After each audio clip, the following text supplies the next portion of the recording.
নমস্কাৰ বন্ধুসকল মোৰ অন্য এটা ভিডিঅ'ত আপোনাক সকলোকে স্বাগত জনাইছোঁ বন্ধুসকল আজি আপোনালোকৰ মাজলৈ লৈ আহিছোঁ চাহ বাগানৰ এটা ভিডিঅ' বন্ধুসকল এতিয়া যেটো চাহ বাগান বন্ধই হৈ গ'ল পাত এতিয়াতো পাত নোলাই বাগানত কিন্তু বন্ধুসকল এতিয়া আমাৰ গোলাঘাট জিলাৰ এনেকা এটা পোকে সমস্যাৰ সৃষ্টি কৰিছে চাহ বাগানবোৰত ইয়া দেখিছেনে বন্ধুসকল পাত এখিলাও নোহোৱাকৈ খাই নিছে আৰু এই পোকটোৱে অকল পাত খোৱাই নহয় গছজোপাৰ ছাললৈকে খাই দিছে গছজোপাৰ ছাল যেতিয়া খাই দিব এই গছজোপা তাৰমানে বাচি থকাৰ কোনো চান্সেই নাথাকে আৰু এতিয়া যদি বৰষুণো নাহে গছ খৰাঙে গোটেই চেপিব আৰু খৰাঙত এই গছজোপা তাৰমানে মৰি থাকিবগে ইমান কষ্টকে এখন বাগান উঠাৰ পাছত যদি এটা পোকে এনেদৰে ধ্বংস কৰি নিয়ে হয়তো কিমান এটা তাৰমানে দুখৰ বিষয় আৰু বহুত দৰৱ মাৰিও কৃষকসকলে এই পোকটো যাব পৰা নাই সেই একেটা সমস্যা মোৰ বাগানখনতো লাগিছে বন্ধুসকল ইয়াৰ কাৰণে আজি আপোনালোকক এটা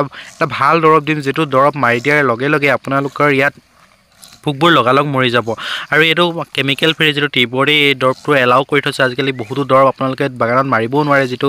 তাৰমানে টিবৰ্ডৰ গাইডলাইনত আহি যায় কিছুমানত কেমিক্যাল ওলোৱাৰ কাৰণে আমাৰ অসমৰ চাহৰ খুবেই তাৰমানে দাম কমি গৈছে এবাৰ যেটো চাহপাতৰ কেজি আপোনালোকৰ 10 টকা লাগি গ'লগে কেঁচা পাতৰ চাহপাত যেটো এবাৰ চাহ বাগানৰ খেতিয়কসকল যথেষ্ট লোকচানৰ সন্মুখীন হৈছে তাৰ উপৰিও এই পোকটোৱে আমাৰ গোলাঘাট জিলাখনত তাৰমানে মৰাত্মক এটা সমস্যাৰ সৃষ্টি কৰিছে যেটো এতিয়া বাগানত কলম কাটিব হৈ গ'ল কিন্তু কলম কাটি দিলেও কি হৈ যাব এই পোকটোৱে যদি পাদিখিলা খাই পেলালে আৰু গছজোপা বাচি থকাৰ কোনো চান্সেই নাথাকে এই দেখিছেনে বন্ধুসকল এই পোকটো একেবাৰে সৰুতে কুলা ফুটফুটিয়া থাকে কিন্তু যেতিয়া এনেকৈ ডাঙৰ হৈ যায়গে এটা চাহ গছৰ ডালটোৰ লগত একেবাৰে মিল থাকে ধৰিব নাই একদম ভালকৈ চালেহে এই পোকটো দেখিবলৈ পোৱা যায় এয়া দেখিছেনে বন্ধুসকল এক ফালৰ পৰা সব খাই নিছে এই গছবোৰ যেতিয়া আমাৰ একোটা লাষ্টৰ গোটা পাতটো ছিঙিবগে নোৱাৰে যদি পোকে খাই দিলে পাতটো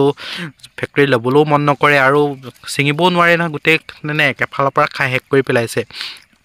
আপোনালোকৰ জেগাত যদি বা আপোনালোকৰ বাগানখনত যদি এই পোকটোৱে সমস্যাৰ সৃষ্টি কৰিছে কমেন্ট কৰি জনাব বন্ধুসকল ইয়াৰ কাৰণে আপোনালোকক আজি মই ধুনীয়া দৰৱ এটা দিম যেটো দৰৱ মই ব্যৱহাৰ কৰিছো আৰু যথেষ্ট ভাল ফল পাবলৈ সক্ষম হৈছো ইয়াৰ মোৰ বাগানখনত প্ৰায় তাৰমানে এজোপা গছো বাকি নাই নোখোৱাকে গোটেই বাগানখনে একফালৰ পৰা এনেদৰে খাই নিছে ইয়া দেখিছে বন্ধুসকল এই পোকটো কেনেকৈ খাই গৈছে আৰু মানে ঠাই গিডালে আছেগে পাত বুলিবলৈ নাই আৰু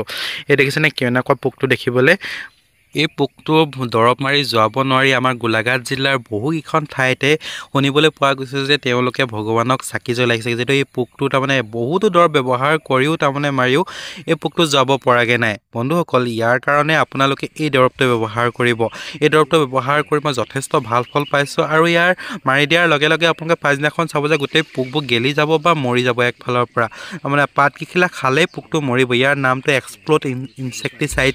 আপোনালোকে এই দৰৱটো ব্যৱহাৰ কৰক এই দৰৱটো আপোনালোকে এপুৱাত 4 লিটাৰ কাৰণে দিব পাৰে দুডাৰ্ম হ'ব এপুৱা আনিলে আপোনালোকে এনেদৰে স্প্ৰেয়াৰ কৰিব স্প্ৰেয়াৰ কৰিলে এই দৰৱটো যথেষ্ট ভাল ফল পাব বন্ধুসকল মই আপোনালোকক দেখুৱাইছো এয়া দেখিছেনে দৰৱটো মাৰি দিয়াৰ পাছতে এই পোকটো এনেদৰে ধৰফৰাবলৈ আৰম্ভ কৰিছে আপোনালোকে মাৰি দিয়াৰ প্ৰায় 2 ঘণ্টামানৰ পাছতে এই পোকটো মৰি যাব নাথাকে আৰু বন্ধুসকল এই দৰৱটোৰ অলপমান দাম পৰেগে আপোনালোকৰ এপুৱাত 950 টকা পৰিব বেলেগ দৰৱৰ তুলনাত ইয়াৰ অকমান দামটো বেছি কিন্তু ইয়াৰ কামটো ভাল আপোনালোকে তাৰমানে বাৰে বাৰে মাৰি থাকিব নালাগে এবাৰ মাৰি দিলেই তাৰমানে এই পোকবোৰ মৰি যাব পাতখিলা খোৱাৰ লগে লগে পোকটো 100% মৰিব আৰু ইয়াত বাচি থকাৰ কোনো চান্সেই নাথাকে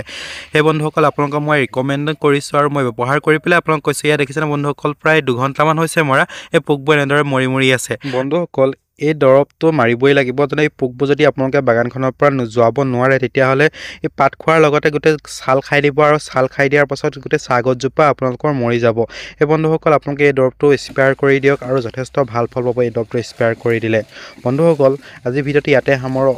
ভিডিঅ'টো ভাল পালে লাইক শ্বেয়াৰ কৰিব আৰু মোৰ চেনেলটো সাবস্ক্ৰাইব কৰি দিব ধন্যবাদ